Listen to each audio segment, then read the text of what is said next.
বিশ্বনবীর দুধমা হালিমা তিনি বলেন 2 বছর মোহাম্মদ আমার দুধ খেলো, 5 বছর ছেলেটারে আমি পাললাম, 5 বছরে লালন পালন করেছি। 5 বছরের মধ্যে শিশু মোহাম্মদকে আমি কোনোদিন কাঁদতে দেখি নাই। ব্যথা পেলেও মোহাম্মদ কাঁদে না, ক্ষুধা লাগলেও মোহাম্মদ কাঁদে না। শুধু লজ্জাস্থানের জায়গা থেকে কাপড়টা একটু সরে গেলে শিশু মোহাম্মদ কেঁদে দেয়। ছোট্ট বাচ্চা ব্যথা পায়, কাঁদে না। বিশ্বনবী কাঁদতেন না, ক্ষুধা লাগলে কাঁদতো না, লজ্জাস্থান থেকে কাপড় সরলেই কাঁদতো। বিশ্বনবীর বয়স 7 কিংবা 8। মক্কাতে কাবা নির্মাণ হবে। মক্কার সবাই কয় আমরা সবাই এই কাজে অংশগ্রহণ করব। কাবা ঘর বানাইলে ওটাতে সব আছে না নাই? তো কিভাবে অংশগ্রহণ? পাথর কেটে কেটে পাথর দিয়ে কাবা বানাবে। সবাই পাথর টানে, বিশ্বনবীও টানে।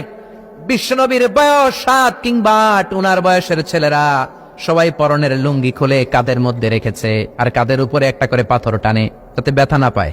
ছোট্ট বাচ্চারা লুঙ্গি খুলে ফেলে না? গ্রীষ্মকালে দেখবেন পুকুর একটা পাইলে লুঙ্গি থুইয়া সবটি সাঁতার, আছে না নাই? পিড়াইয়া উঠানো যায় না, সবগুলো ডুবায়, চোখগুলো লাল পেরা ভূতের মতো হয়ে ওঠে। এলাকায় পুকুর টুকুর নাই বোধহয়? আছে আছে আছে। বিশ্বনবী লুঙ্গি খোলে না, সবগুলো সমবয়সের বাচ্চা লুঙ্গি খুলে ভাঁজ করে এখানে রেখে একটা পাথর টানে। আমার নবী 2টা করে টানে। সবাই টানে কয়টা করে? নবী টানে কয়টা করে? সব বাচ্চারা লুঙ্গি খোলা, বিশ্বনবীর লুঙ্গি পরনে। আবু তালেবের চোখে এটা পড়লো। আবু তালেব বলে, ও ভাতিজা মুহাম্মদ, তোমার বয়সের বাচ্চারা লুঙ্গি খুলে পাথর টানে, সবাই টানে একটা, তুমি টানো 2টা।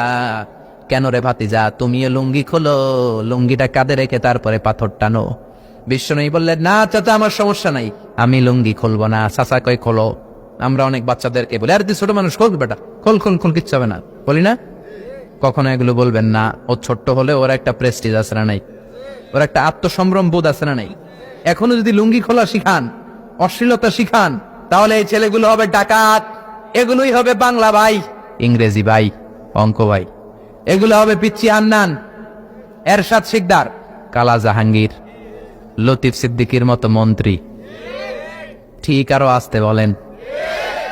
এখন থেকে যদি লাজুকতা শিখান, ভদ্রতা শিখান, কোরআন শিখান, তাহলে এই ছেলেগুলো বড় আলেম হবে, মুফাসসিরে কোরআন হবে। এই ছেলেগুলো হাফেজ জাকারিয়ার মতো হবে, ফজলে রাব্বি আদলের মতো হবে, বড় বড় ইমাম হবে, মুফাসসির হবে। চিল্লায়া বলেন ঠিক কিনা?